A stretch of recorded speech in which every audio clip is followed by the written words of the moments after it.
All right, let's crack open his Year 10 Computer Science mock exam. But here's the thing, we're not just going to go through the answers. No, we're going to get inside the head of an examiner. We'll figure out exactly what they're looking for so you can turn all that knowledge you've got into some serious marks. Does this sound familiar?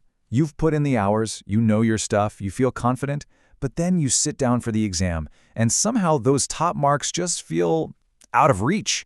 It happens to so many of us, right? Well, today we are going to face that challenge head on. So, here's our roadmap. We're going to kick things off with the CPU, the brain of the whole operation. Then we'll look at what makes your PC tick, from memory to storage. After that, we'll get into how computers see images, and we'll wrap up with the really juicy stuff. Top tips, straight from the examiner's mouth. Let's do it. Okay, first up, the CPU. This really is the heart of the machine, the brain of the whole operation. And pretty much everything that happens in there comes down to one really important fundamental process. And here we go. Question 1. This is an absolute classic. I can almost guarantee you'll see a question about the fetch-execute cycle. So for 2 marks, we just need to lay out what happens. Nice and clear. So what's the perfect answer? Well, it's a 3-step dance. First, you've got fetch. This is where the processor goes and grabs the next instruction from RAM. Step 2 is decode. The control unit takes a look at that instruction and figures out, okay, what do I need to do? And finally, step 3, execute. The instruction gets carried out. You know, maybe the ALU has to do some math. Fetch, decode, execute. That's the cycle. And check this out, our first insider tip from the examiner. They pointed out that the best answers were super specific. Instead of just saying information is fetched, they said data or instructions. See the difference? It's a small change, but it shows you really get what's going on inside the CPU. So takeaway number 1, precision is key. All right, on to the next one. This question is all about the CPU's internal toolkit. It's kind of like a matching game. We've got the component and we need to pair it with the right job description. And here's the full table. What's so cool is how each part has a very distinct role. You've got the program counter, which is basically a bookmark for the CPU, always keeping track of the next instruction. Then there's the control unit. Think of it as the traffic cop, directing everything. The MAR holds the specific address for data. And the ALU, that's the number cruncher, doing all the math. You've got to know these 4. Okay, so we've got the CPU down. But how does that connect to how fast your computer feels? Well, a big part of that is memory, and we're about to look at a really clever trick computers use when they start running out of it. Virtual memory. This is one of those topics that can really trip people up, and this question is designed to do just that. We've got to spot which statements are right, and more importantly, fix the ones that are wrong. Let's dive in. Okay, let's clear this up. The first statement? Totally false. Virtual memory doesn't use primary storage for this. It carves out a piece of your secondary storage. You know, your hard drive. The second one is also false. Data is moved from RAM, not ROM. Now the third one is absolutely correct. That's the whole point of VM. It kicks in when RAM is getting full. And that last one? Wrong again.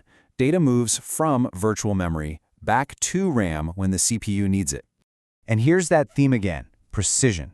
The examiner's note is so telling. Just saying primary storage wasn't enough to get the marks. You know why? Because primary storage could mean ROM or cache too. The students who scored big were the ones who wrote RAM. That's what shows you have a deep understanding, not just a surface level one. So all this talk about RAM and secondary storage brings us to a really core concept.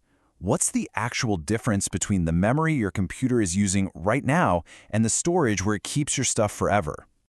Okay, the easiest way to think about it is this. Primary storage, that's your RAM.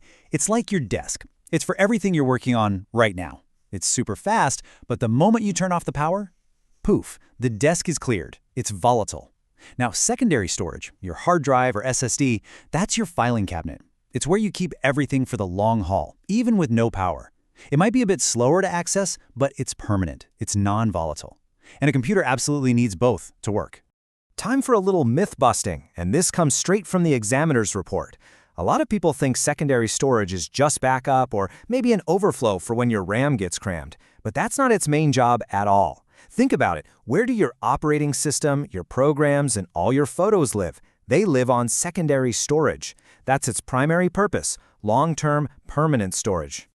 All right, let's switch gears completely. We've talked about the hardware, now let's talk about the data itself. How does a computer actually see something like an image? We're going to start with pictures and then go right down to the bits and bytes. So first things first, what exactly is a pixel? The perfect answer, the one that'll get you all the marks, is super simple. It's the smallest single part of an image. Just one little dot or square that holds a single color. That's all you need to say. Okay, let's get our calculators out. We need the file size for 10 images. Each one is 800 by 500 pixels, and each pixel uses 8 bits for color. Step 1. Let's find the pixels per image. 800 times 500, that's 400,000 pixels. Easy. Step 2. Let's get the total size in bits for all 10 images. So 400,000 pixels times 8 bits times 10 images. That gives us a whopping 32 million bits. Now, step 3. We convert that to bytes. There are 8 bits in a byte, so we divide by 8. That's 4 million bytes. And the final step, we need it in kilobytes. Divide by 1,000, and there's our answer, 4,000 KB. And remember, show every single one of those steps. And now for a quick fire round. You're always going to get number conversions in a CS exam. First, we're going from hexadecimal to our normal denary numbers, and then from binary to hex. Let's break it down. For 2F in hex, remember, the first digit is the 16s column, so we have 2 16s. The second digit, F, is just 15. So it's 2 times 16 plus 15, which gives us 47. Simple! For the binary, the trick is to split the 8-bit number in half into 2 4-bit chunks. We call them nibbles. The first nibble is 1011. In denary, that's 11, which in hex is B. The second nibble is 0000, which is just 0. Slop them together, and you've got B0. Whew, we've been deep in the weeds, right? From CPUs to binary. But now I want to pull back and look at the big picture. Because it's not just about knowing the facts, it's about strategy. What really separates a decent answer from a top-scoring one? Okay, this is the gold right here. Looking at all the examiner's comments, you see the same things over and over. First, be specific. Use data and instructions, not information. Second, be precise. Say RAM, not just primary storage. It shows you know your stuff. Third, show your work on calculations. Every time.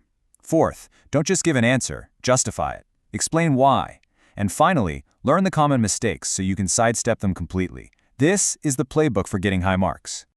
You see, it's not just about memorizing facts. It's about playing the game. It's about showing the examiner what you know in the clearest, most precise way possible, even when you're under pressure. That's the real secret. So I'll leave you with this question. Now that you've seen what an examiner is really looking for, what's the one topic you're going to go back and look at with fresh eyes?